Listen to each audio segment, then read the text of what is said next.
प्यारे बच्चों, कैसे हो आप सब। और लीजिए हम फिर आ गए हैं और आज हम करने वाले हैं हमारा सेकंड इंपॉर्टेंट क्वेश्चन, जो 9 यूनिट में से जिसमें से 4 नंबर का आने वाला है। उस 9 यूनिट में से ये सबसे ज़्यादा इंपॉर्टेंट हमारे लिए क्वेश्चन होने वाला है। ठीक है, तो ये 9 यूनिट का 4 नंबर का जो क्वेश्चन है उसमें से हमारे दूसरा क्वेश्चन है। पहला मैं तुम्हें करवा चुका हूँ जो था अर्धतरंग दृष्टिकारी।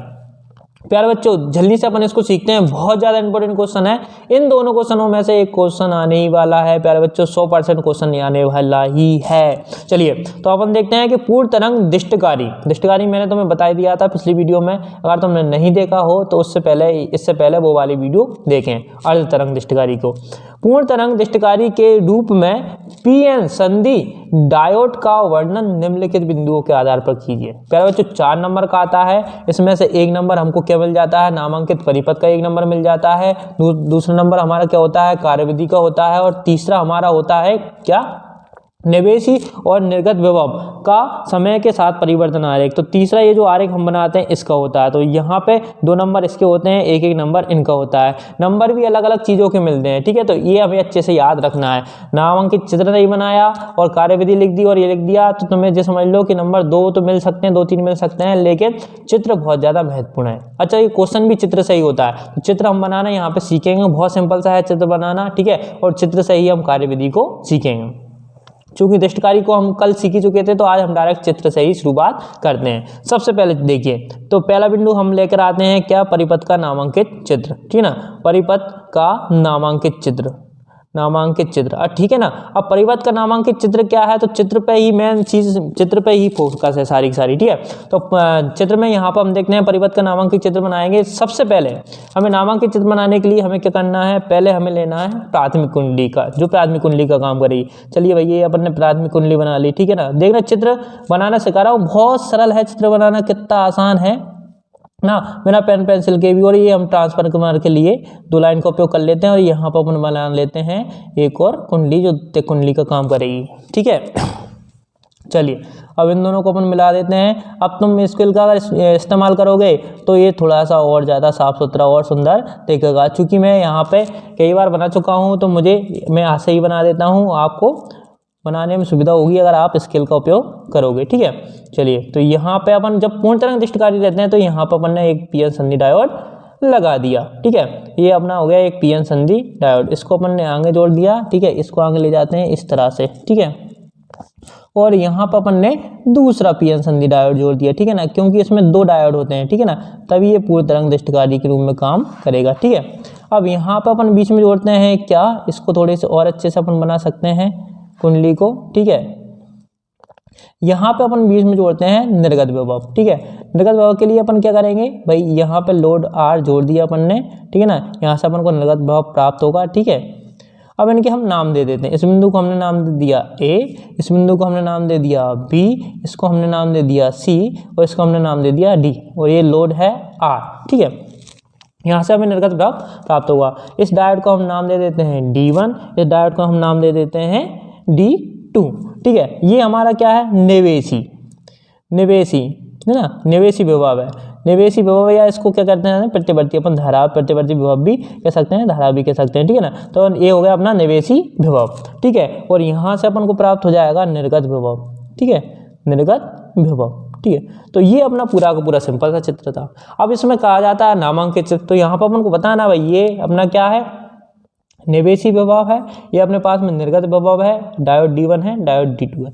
कितना सिंपल सा चित्र था, आगे ना समझ में, बहुत सिंपल सा, बहुत आसान सा चित्र है। ट्रांसफार्मर T का हम यहाँ पे लिख देते हैं। अब चलिए दूसरा है कार्यविधि। अब दूसरा पॉइंट पर अपन आते हैं, इसकी दूसरी पॉइंट पर आते हैं। दूसरा पॉइंट जो है कार्यविधि। प्यारे बच्चों, कार्यविधि में लिखवाऊंगा नहीं, बहुत सिंपल सी है कार्यविधि में लिखवाऊंगा नहीं, कार्यविधि में इसमें समझाऊंगा। इतनी आसान तरीके से समझाने वाला हूँ तुम देखकर याद ही हो जाएगी, बहुत सिंपल सा है। चलिए देखते हैं। देखो यहाँ पे ये सवाल से थोड़ा सा अलग है, यहाँ पे बस केवल समझाने के लिए। यहाँ पे हम बात करते हैं प्रत्यवर्ती धारा की। तो प्रत्यवर्ती धारा 2 चक्र में, 2 अर्ध चक्रों से बनकर उसका चक्र पूर्ण होता है। ठीक है, पहले अर्ध चक्र का बात करेंगे, फिर हम दूसरे अर्ध चक्र की बात करेंगे। चलिए शुरुआत करते हैं, कार्यविधि में क्या लिखेंगे। तो यहाँ पर अपन लिखेंगे कि जब ट्रांसफार्मर में धारा प्रवाहित की जाती है तो प्राथमिक कुंडली में क्या होता है, विभव उत्पन्न हो जाता है। प्राथमिक कुंडली में विभव उत्पन्न होने के कारण द्वितीय कुंडली में विभव उत्पन्न हो जाता है। अब इसके प्रथम अर्धचक्र में, किसमें, प्रथम अर्धचक्र में, प्रथम अर्धचक्र की अगर हम बात करें तो प्रथम अर्धचक्र में जो ए बिंदु होता है वो धनात्मक होता है। क्या होता है, ए बिंदु प्यारे बच्चों धनात्मक होता है, ठीक है, और बी बिंदु क्या होता है, ऋणात्मक होता है। यानी कि जो डायोड D1 है प्रथम अर्धचक्र में, डायोड D1 अग्र अभिनति में है, डायोड D1 क्या है, अग्र अभिनति में है, ठीक है। यानी डायोड D1 से क्या होगा, प्रवाहित धारा होकर प्रवाहित होगी, मतलब इसमें से धारा प्रवाहित होकर यहाँ पर अपन को प्राप्त हो जाएगी। लेकिन यहीं पे अगर अपन डायोड D2 को देखें तो यहाँ पे बी बिंदु क्या है, माइनस में है, और हमें पता होता है कि जब बी बिंदु माइनस में होता है तो डायोड से धारा प्रवाहित नहीं होती, पीएन डायोड से धारा प्रवाहित नहीं होती। तो यहाँ से हमें धारा मिलेगी क्या, यहाँ से हमें धारा नहीं मिलेगी, क्योंकि ये डायोड D2 क्या हो जाएगा, डायोड D2 पश्च अभिनति में हो जाएगा, तो हमें यहाँ से धारा प्राप्त नहीं होगी, ठीक है। तो हम ये लिख देंगे, ठीक है, कि प्रथम अर्धचक्र में ए धनात्मक होगा जिससे डायोड D1 से हमें निर्गत प्राप्त हो जाएगा, लेकिन बिंदु बी ऋणात्मक होगा जिससे डायोड D2 क्या होगा, पश्च अभिनति में होगा, इससे हमें धारा प्राप्त नहीं होगी।